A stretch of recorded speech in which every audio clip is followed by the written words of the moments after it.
you know, by layering it enough times, it's not that noticeable that you're using the same brush over and over. I'm just not loving the second color that I have there.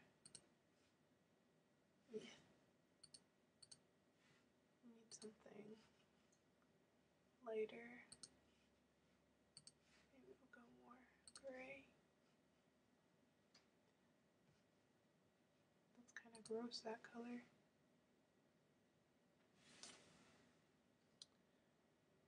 So, alright, let's see. I'm going to just hit this like a couple more times with the splashes, and I might actually, let's do another new layer,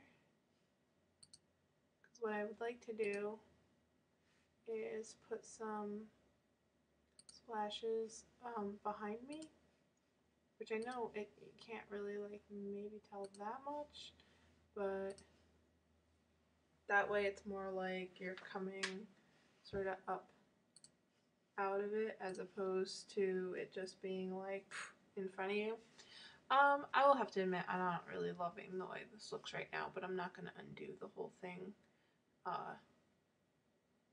right now because we're kind of already going. But I mean, there's the option to just like trash that layer and do something different, but for right now I'm just going to leave it.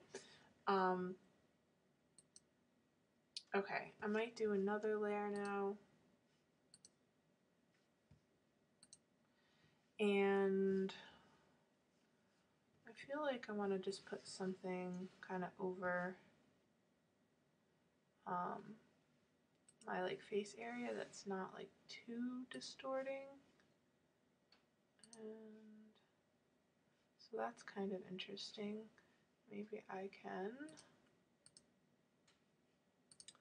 make that a little bigger.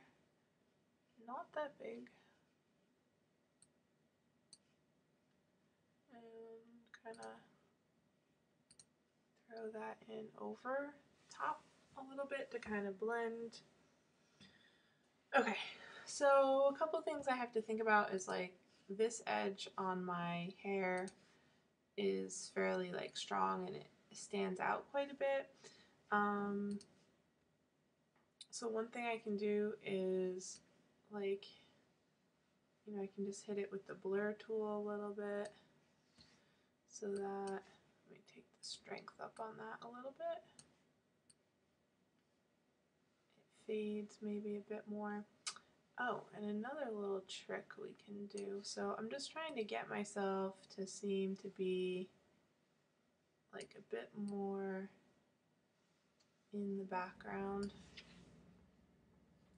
And then I can also change the opacity of the layer. So this layer that I'm in, I can take the opacity down on it just a little bit, and what it'll do is it's going to make the background show through a little. It's going to make me seem maybe a little less solid, and kind of helps things blend in a little bit better. And actually thinking of that, that layer with all the stuff in it, I might take the opacity down. Oops, wrong one. Down on that just a little.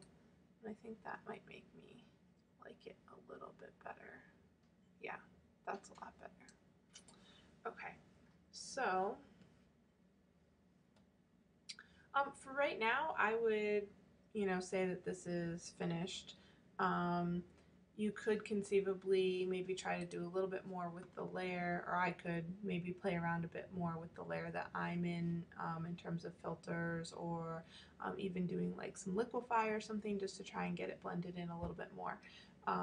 But you get the basic idea of how to layer your layers, how to work with the filters, how to use opacity with your layers, how to do the hue saturation, etc. Okay, so last but not least, when I am completely finished with this, I'm going to revert my foreground background to black and white. I'm going to go to Image, Canvas Size. I'm going to click my top middle arrow. I'm going to increase my height to 11. I'm going to take my text tool, make sure I'm on black, and you can use whatever font you want. And if you wanted to pick a color that matches what's in your picture, you could do that. And remember, move tool, justify it either all the way to the left, and you can use your arrow keys on your keyboard to all the way to the left or all the way to the right. One thing also that's a good idea is you might find that it gave you a little bit more space than what you really need, so it doesn't hurt to crop it. Ugh. Hate when it does that. I have to keep that crop tool right on the edge, otherwise it does crazy things. Okay, so I'm just cropping it so that it doesn't have more white space at the bottom than it actually needs.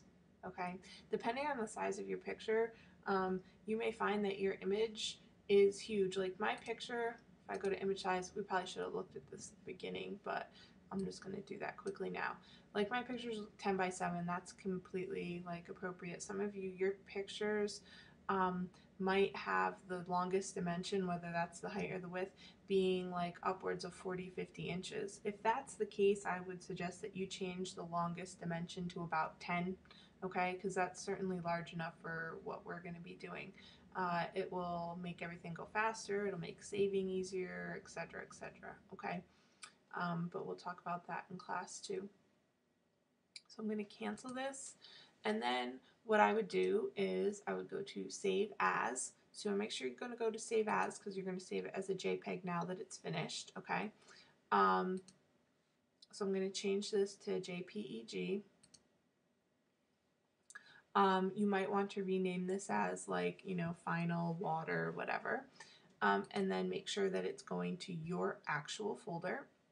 So make sure it's going into your folder and then into your folder for this particular project, okay? So that's really important. Remember that it must be saved as a JPEG with your name on it, otherwise you will lose points when it gets graded. I'm not going to save this right now, so I'm going to hit cancel and close it, and then you would do the same for your 3 other images, fire, wind, and earth. And that is the end of your directions for your elements of nature.